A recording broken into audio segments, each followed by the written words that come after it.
जय हिंद। आज हम पढ़ने वाले हैं वाक्य। वाक्य जो कि वाक्य से जो प्रश्न बनेंगे आज हम उन सभी पर डिस्कस करेंगे जो कि वाक्य से आपके 1 से 2 नंबर के प्रश्न बनते हैं। सबसे पहले हम जानते हैं वाक्य। वाक्य क्या होते हैं? जैसे बूंद बूंद कर कर एक घड़ा भरता है, उसी प्रकार वाक्य भी उसी प्रकार बनते हैं। जैसे हमने सबसे पहले चैप्टर में जो कि शुरू में पढ़ा था वर्ण यानी वर्णमाला। वर्णमालाओं से वर्ण जो माला है उससे हमारे शब्द का निर्माण होता है, और शब्द का निर्माण होता है जब शब्द का निर्माण हो जाता है उसी प्रकार शब्दों के निर्माण से हमारे वाक्यों का निर्माण होता है। जब बनता है हमारा वाक्य। वाक्य क्या होता है? वाक्य की परिभाषा हम पढ़ते हैं, और मैंने भी आपको इतने सरल भाषा में वाक्य की परिभाषा समझा दी है, और इस परिभाषा को समझकर मुझे लगता है आपको वाक्य पढ़कर बहुत सरल लगेगा। वीडियो एंड तक जरूर देखें। जैसे वाक्य शब्दों के सार्थक एवं व्यवस्थित समूह को वाक्य कहते हैं। यानी वाक्य ये क्या होते हैं, यानी सार्थक और व्यवस्थित समूह क्या होता है। जैसे अगर हम कोई वर्ड बनाएं, जैसे मैंने बनाया जैसे मोहन। मोहन मोहन किससे बना है? मोहन वर्णों से मिलकर मोहन एक क्या बना है? एक शब्द बना है। इसी प्रकार मैं बोल दूं मोहन घर जाता है। मोहन घर जाता है, ये बनना क्या? वाक्य बन गया।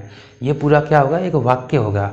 इस प्रकार से हम इन वाक्यों का निर्माण होता है। यानी सबसे पहले हम वर्णों के निर्माण से, फिर होता है शब्दों के निर्माण से, जब हमारा वाक्य बनता है। अच्छा, सार्थक वो कहते हैं जिसको पढ़कर हमें सरल लगे, जिसको पढ़ने में हमें आसान लगे, उन्हें सार्थक कहते हैं। अगर हमारे जब वाक्य में सार्थक नहीं हो तो वो सब जो वाक्य होगा वो अटपटा सा लगेगा, कुछ पढ़ने में हमें अटकेंगे। इस प्रकार से अगर हमको पढ़ना है तो हमें उस वाक्य को सरल और सार्थक बनाना बहुत ज़रूरी है। जैसे शब्दों के सार्थक एवं व्यवस्थित समूह को क्या कहते हैं? वाक्य कहते हैं। जो कि रचना की दृष्टि से वाक्य के कितने अंग होते हैं? 2 अंग होते हैं। किससे पूछा है? रचना की दृष्टि से। यानी रचना की दृष्टि से वाक्य कितने अंग होते हैं? 2 अंग होते हैं। वाक्य के जो अंग कौन कौन से? एक तो उद्देश्य है और एक कौन सा है? विधेय। उद्देश्य को हम जानते हैं, जैसे उद्देश्य जिसके बारे में जो कुछ बताया जाता है। यहाँ पे आपको ध्यान देना है, जिसके बारे में जो कुछ बताया जाता है उसे क्या कहते हैं? उद्देश्य कहते हैं। क्योंकि यहाँ से आपके एग्जाम में कई बार प्रश्न पूछा भी गया है, तो आपको यहाँ पे ध्यान देने की बहुत ज़रूरी है। जिसके बारे में जो कुछ बताया जाता है, किसके बारे में? जिसके बारे में जो कुछ बताया जाता है उसे क्या कहते हैं? उद्देश्य कहते हैं। जो उद्देश्य होता है हमारा क्या होता है? कर्ता होता है। कर्ता कौन होगा? कार्य करने वाला।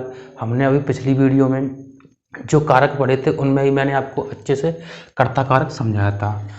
कर्ता जो होगा हमेशा कैसा होगा? उद्देश्य होता है। जो जैसे मैं कह रहा हूँ मैं विद्यार्थियों को पढ़ा रहा हूँ, तो मैं क्या कर रहा हूँ? अपना कार्य कर रहा हूँ। यानी कर्ता यानी करने वाला जो कार्य कर रहा हूँ, तो विद्यार्थियों को क्या कर रहा हूँ? पढ़ा रहा हूँ। इस प्रकार से क्या है? कर्ता कार्य करेगा। अगर हम इनको पहचानेंगे, उद्देश्य को कैसे पहचानेंगे? पहचानने का एक माध्यम है जो कि कौन। इस कौन के माध्यम से हम इन उद्देश्यों को पहचानेंगे। जैसे उदाहरण से समझने से अनुराग खेलता है। अगर यहाँ पर कौन लगा कर देखिए, कौन खेलता है? अनुराग। तो इस प्रकार से हम क्या कहते हैं? अनुराग खेलता है। तो इस प्रकार से हम कौन लगा कर देखते हैं? कौन खेलता है? अनुराग खेलता है। इसी प्रकार सचिन दौड़ता है। कौन दौड़ता है? सचिन दौड़ता है। तो यहाँ पे क्या है? यहाँ पे क्या उद्देश्य है। इस प्रकार से हम उद्देश्यों को पहचानेंगे। अगर आपको कौन लगाकर नहीं देखना है तो किसके माध्यम से देखना है? जिसके बारे में जो कुछ बताया जाता है। किसके बारे में बताया जा रहा है? अनुराग। अनुराग खेलता है तो अनुराग के बारे में बताया जा रहा है। इसी प्रकार सचिन दौड़ता है क्योंकि सचिन के बारे में बताया, क्योंकि सचिन दौड़ता है। इस प्रकार से भी हम उद्देश्यों को पहचान सकते हैं। अब देखते हैं नंबर 2, विधेय। विधेय क्या होते हैं? जिसके बारे में जो कुछ कहा जाता है, क्योंकि वहाँ पर क्या होता था? बताया जाता, और यहाँ पर क्या होता है? कहा जाता है। जिसके बारे में जो कुछ कहा जाता है उसे क्या कहते हैं? विधेय कहते हैं। विधेय को हम पहचानेंगे कैसे? क्या लगाकर। वहाँ हमने कौन लगाकर पहचाना, यहाँ क्या लगाकर पहचानेंगे। क्योंकि मैंने वही उदाहरण लिए हैं क्योंकि आपको आसान समझने में आसानी बहुत ज़्यादा हो। जैसे अनुराग खेलता है तो यहाँ पे क्या करें? क्या करता है? खेलता है। क्या करता है? खेलता है। इसके माध्यम से हमने समझ लिया क्या करता है? खेलता है। जैसे सचिन दौड़ता है, सचिन क्या कर रहा है, दौड़ रहा है, तो कुछ क्या है, कार्य कर रहा है, दौड़ रहा है, तो उसके बारे में क्या है, कहा जा रहा है। अब यहाँ पे कहा जा रहा है, कैसे बोलेंगे, मैंने बोला अनुराग खेलता है। अब किसके बारे में कहा, खेलने के बारे में कहा जा रहा है, तो इस प्रकार से क्या होगा, विधेय। अगर आपको विधेय पूछा जाए या उद्देश्य पूछा तो आसानी से हम निकाल सकते हैं। सचिन दौड़ता है, क्या करता है, कहा, किसके बारे में कहा जा रहा है, दौड़ने के बारे में, तो इस प्रकार से क्या हो गया, ये विधेय हम आसानी से निकाल सकते हैं। उसी प्रकार वाक्य के जो भेद होते हैं कैसे होते हैं, वाक्य के कितने भेद होते हैं, 2 भेद होते हैं। यानी वाक्य के जो 2 भेद जो होते हैं 2 आधार पर किए जाते हैं। वाक्य के भेद कितने आधार पर किए जाते, 2 आधार पर किए जाते हैं, क्योंकि यहाँ से आपके कई बार यूपी SSSC के एग्जाम में प्रश्न पूछा भी गया है। यानी वाक्य के भेद 2 आधार पर होते हैं। कौन कौन से होते हैं, आपको ये प्रश्न पूछेगा, वाक्य के कितने भेद होते हैं, तो 2 भेद होते हैं। कौन कौन से होते हैं, तो इस प्रकार से पहचान सकते हैं। जैसे अर्थ के आधार पर वाक्य के भेद, और रचना के आधार पर 2 भेद ये होते हैं, अर्थ के आधार पर और रचना के आधार पर। उसी प्रकार अर्थ के आधार पर वाक्य के भेद कैसे होते हैं, अगर आपको पूछा जाए अर्थ के आधार पर वाक्य के कितने भेद होते हैं, तो अर्थ के आधार पर वाक्य कितने भेद होते हैं, 8 भेद होते हैं। अर्थ के आधार पर वाक्य कितने भेद होते हैं, 8 भेद होते हैं। उसी प्रकार कौन कौन से हैं, जैसे अगर अब हम इनको एक एक से पढ़ते हैं। जैसे विधानवाचक वाक्य, नंबर 1 है विधानवाचक वाक्य, यानी सभी 8 को हम क्रम बाय क्रम पढ़ेंगे। जैसे विधानवाचक वाक्य, विधानवाचक जिन वाक्यों में क्रिया के करने या होने की सूचना मिले उसे क्या कहते हैं, विधानवाचक वाक्य कहते हैं। उदाहरण में जैसे मैं दूध पिया, यानी मैंने दूध पिया, इसमें क्या है, मैं खुद कार्य कर रहा हूँ, यानी क्रिया के करने या होने का क्या मिले, सूचना मिले, इसे क्या कहते हैं, विधानवाचक वाक्य कहते हैं। जैसे मैंने दूध पिया, तो क्रिया क्या है, कार्य कर रही है, कुछ कार्य कर रही है। इस प्रकार से वर्षा हो रही है, क्या हो रही है, वर्षा हो रही है, इस प्रकार से क्या है, कार्य कर रही, क्रिया क्या है, कार्य कर रही है, इस प्रकार से वर्षा हो रही है। इस प्रकार से विधानवाचक वाक्य को हम आसानी से निकाल सकते हैं। विधानवाचक वाक्य को ही सदर वाक्य या सरल वाक्य के नाम से भी जाना जाता है। अब नंबर 2 है निषेधात्मक वाक्य। निषेधवाचक वाक्य क्या होते हैं, वहाँ पर क्या हो रहा था, जिनमें कार्य का करना होना पाया जाता था। इसके यानी क्रिया कोई कार्य कर रही थी, इसमें क्या होता है, क्रिया का कार्य का होना ना पाया जाए। यानी जिन वाक्यों में क्रिया के कार्य का होना या करना ना पाया जाए उसे क्या कहते हैं, निषेधवाचक वाक्य कहते हैं। जैसे मैंने दूध नहीं पिया, तो कार्य नहीं कर रहा है, मैं घर नहीं जाऊंगा, तो नहीं कर रहा है, यानी इसमें क्या हुआ, नकारात्मक यानी निषेधात्मक वाक्य बनेगा। इस प्रकार से, क्योंकि इसमें नहीं का प्रयोग किया जाएगा, तो इसको आसानी से आप निकाल सकते हैं। नंबर 3 है आज्ञावाचक वाक्य। आज्ञावाचक वाक्य क्या होते हैं, जिन वाक्यों में हम जैसे कोई आज्ञा दें, जैसे मैं कह रहा हूँ आप कम से कम 3 से 4 घंटे लगातार पढ़िए, तो मैं आपको आज्ञा दे रहा हूँ, तो इस प्रकार से क्या होगा, आज्ञावाचक वाक्य होगा। तो मुझे लगता है इस उदाहरण के माध्यम से आप आसानी से आज्ञावाचक निकाल सकते हैं।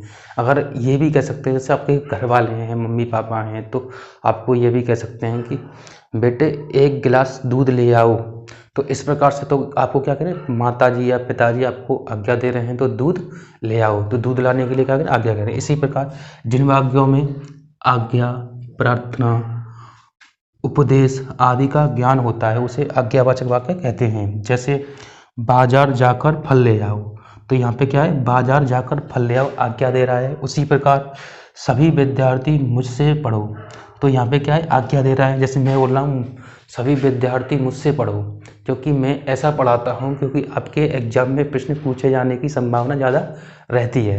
तो इस प्रकार से क्या यहाँ पे क्या है, आज्ञा दी जा रही है। मुझे लगता है इसमें कोई परेशानी नहीं होगी, और आगे जो रह गए हैं उनको हम करते हैं, जब तक हम इनको साफ करते हैं।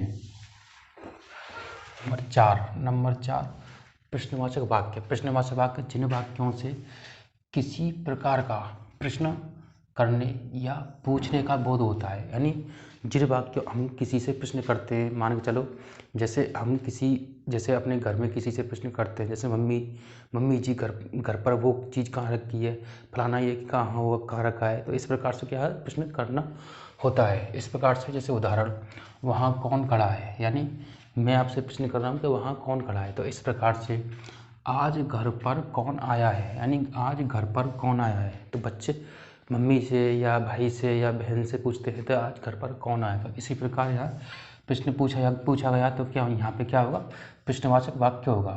तो यहाँ क्या होगा, प्रश्नवाचक वाक्य होगा। इसी प्रकार इच्छावाचक वाक्य, जिन वाक्यों से इच्छा, आशीष, शुभकामना, आशा या आशीर्वाद, यानी जिन वाक्यों से इच्छा, आशीष, शुभकामना, आशीर्वाद, आशा आदि का बोध होता है तो क्या होते हैं, इच्छावाचक वाक्य कहलाते हैं। जैसे उदाहरण से, आज तो मैं केवल फल खाऊंगा, तो यहाँ क्या है, इच्छा व्यक्त कर रहा है कि आज तो मैं फल खाऊंगा। इसी प्रकार जैसे भगवान तुम्हें लंबी उम्र दे, तो यहाँ भगवान से क्या की जा रही है, आशा। तो भगवान से यहाँ पे क्या की जा रही है, आशा के भगवान तुम्हें लंबी उम्र दे। जैसे हम अपने बड़ों का आशीर्वाद लेते हैं तो हमें अपने जो बुजुर्ग होते हैं तो हमें आशीर्वाद देते हैं कि बच्चे बहुत लंबा वो अपने ऊंचाइयों पर पहुँचे। तो इस प्रकार से क्या होती है, हमें लंबी उम्र दे तो क्या होगा, इच्छावाचक वाक्य। इस प्रकार से हमें इच्छावाचक वाक्यों को भी आसानी से पहचान सकते हैं।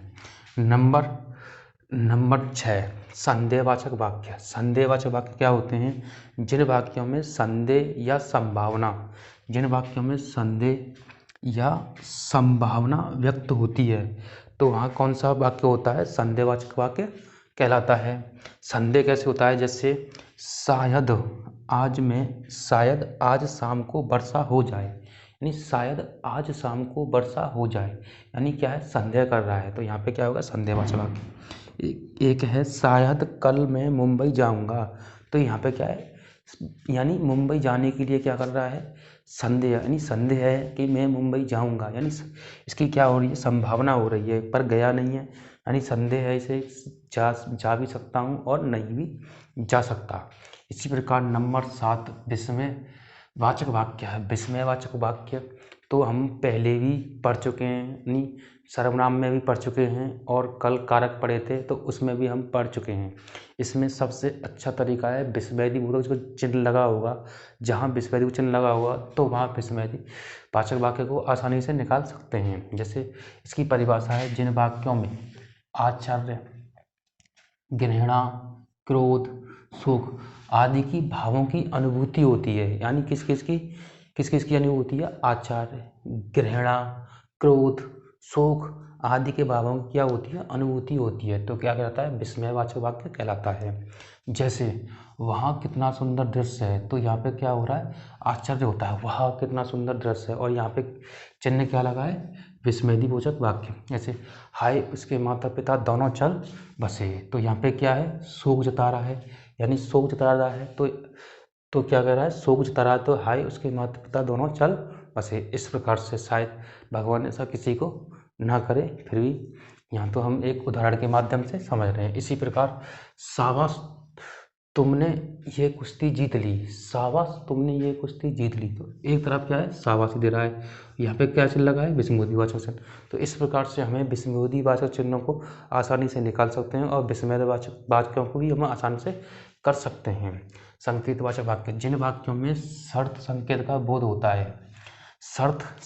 बोध होता है, यानी एक क्रिया का होना दूसरी क्रिया पर निर्भर करता है, एक क्रिया का होना दूसरी क्रिया पर क्या करता है, निर्भर करता है, तो वहाँ संकेतवाचक वाक्य कहते हैं। जैसे मैं जानता हूँ कि तुम परिश्रम में सफल होंगे, यानी एक क्रिया तो ये हो गई और दूसरी क्रिया ये हो गई, यानी मैं जानता हूँ कि तुम परीक्षा में सफल होंगे, तो यहाँ पे क्या की जा रही है, संकेत दे रहा है कि मैं जानता हूँ कि तुम परीक्षा में सफल होंगे। इसी प्रकार यदि परिश्रम करोगे तो अवश्य सफल होंगे, तो यहाँ पे क्या है, यदि संकेत दे रहा है कि यदि तुम परिश्रम करोगे तो अवश्य सफल होंगे। इसी प्रकार यदि वर्षा होगी तो फसल भी अच्छी होगी, यानी यहाँ पे सभी में एक क्रिया का होना दूसरी क्रिया पर क्या कर रहा है, निर्भर करता है। इस प्रकार से हम संकेतवाचक वाक्यों को हम शर्त संकेतवाचक वाक्य के नाम से भी जाना जाता है। इस प्रकार से मुझे लगता है वाक्यों को करने में आपको कोई परेशानी नहीं होगी। जो वाक्य रह गए हैं उनको हम नेक्स्ट वीडियो में देखेंगे। आज के लिए इतना ही। वीडियो अच्छी लगे तो लाइक ज़रूर करके जाना। जय हिंद, जय भारत।